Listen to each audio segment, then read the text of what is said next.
Ал біздің кейбір жігіттер жүр, намаз оқиды, басқа айтыр, жақсы амалдар жасап жүр. Өзі жәннатта басқа адамдардың бір тозақта сияқты көрінеді кейбір адамдарға да. Ислам ол емес ағайындар. Егер бір адам намаз оқитын болса, бұл сенің намазыңды біреуге міндет қылу үшін атқаратын нәрсе емес бұл. Оқысаңыз өзіңізге, ораза ұстасаңыз өзіңізге. Ал ислам деген не десе, ислам сен өзіңді бір адамның алдында төмен ұстай алуың дейді. Ислам осы ағайындар. Ал ата-анаға келетін болса ше, қараңыз, пайғамбар саллаллаху алейхи ва саллям айтады, бір әйел босанған кезде бүкіл күнәлар кешіріледі дейді. Не үшін десе, қараңызшы, мейірім. Мен өлсем өліп қалайын. Осы бала аман туылсыншы дейді екен ғой, бұл мейірімді аналар ше. Біздің қазақтар не үшін көп ту дейді. Қазіргілер анау пособие көп аламыз деп көп тудырып атқан шығар, білмеймін. Бірақ аталарымыз көп ту деген нәрсесі әр туған сайын күнән кешіріледі дейді екен ғой ағайындар. Әр туған сайын бүкіл күнәлар кешіріліп тұрады. Не үшін? Өзін өлімге бас тігіп, өлсем өліп қалайын, осы бала аман болсын деген ниеті үшін Алла оны кешіреді екен. Ал енді кез келген ананың мейірімін айтқымыз келеді. Сол аналар, сол бала туылған кезінде айтады, Құдай қаласа, өскеннен кейін осы баладан бір рахат көрем, осы баладан жақсылық көрем деп, бірақ кез келген ананың арманы орындалып жатқан жоқ. Кейбіреулердің орындалмай қалып жатыр. Қараңызшы, аналардың мейірімін қандай екен. Бір күні мына Шымкентте диагностика деген бар ғой, аурухана, білесіздер ма? Сол жерден бір екі қабат әйел шығып келе жатыр да, жылап шығып келе жатыр. Жанында күйеуі келе жатыр. Сөйтсек, ана әйелдің ішіндегі балаға ана жерде анандай диагноз қойыпты. Жүрегінде тесік бар деген пайда болыпты ғой қазір.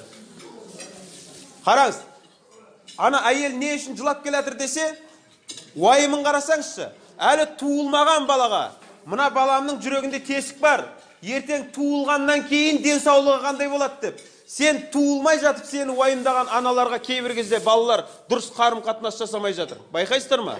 Елдің арасында болып жатыр осындай нәрселер. Алла Тағала не дейді? Екеуінің біреуі қолында қартайса, ата-ана жайлы айтып жатыр. Не болмаса екеуі қартайса, оларға уф деме дейді. Уф деме деген сөз, апай. Ана қойшы деп айтқан емес. Айтқанын істеп бара жатып, ту деп айтпа дейді. Рахаттанып істе оның жұмсаған нәрсесі. Неге? Жақында сені сондай жұмсайтын адам таппай қаласың. Өте жақында сен сол адамнан айырыласың. Сол кезде отырасың дейді. Мә, осы мамам үйтіп айтқан кезде бүйтпеп едім, бүйткен кезде үйтпеп едім деп отырасың дейді. Сол үшін оның айтқан сөздерін рахаттанып істе дейді. Байқайсыздар ма? Қазір кейбір аналар баласы көлікте жүреді да, баласына айта алмайды. Пәленші жерге барып келейікші деп айта алмайды да, өйткені анау шаршап отырмын, қолын тимейді дей жіберуі мүмкін да. Сөйтеді да, тыныш таксимен барып келе береді, дырылдады. Таксимен барып келе береді.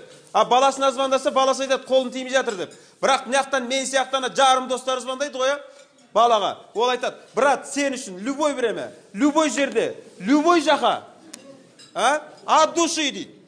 Түннің жарымы кете береді. Бірақ анасы звондаса, мама қолын тимей жатыр деп кафеде отырған талай жігіттерді көргенбіз. Сол үшін аналар, енді қараңыз, не үшін баласына звондамайды десе, баласы оған қарсы шығып күнә алып қалатын білет бұл аналарда. Балам күнә алып қалмасын депсе, ауылда ғана таксистпен кете береді екен ғой, үндемейше.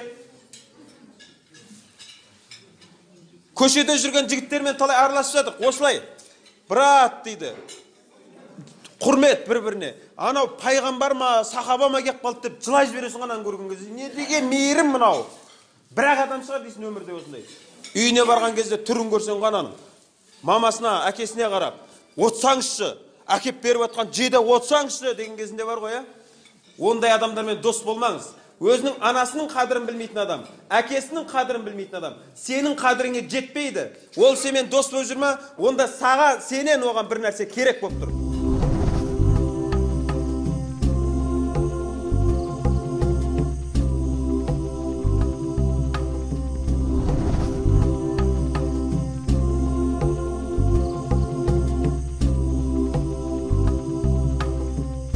Әл-Мәруа Алла Тағаланың қонақтарына жүйелі әрі сапалы қызмет көрсету біз үшін үлкен абырой.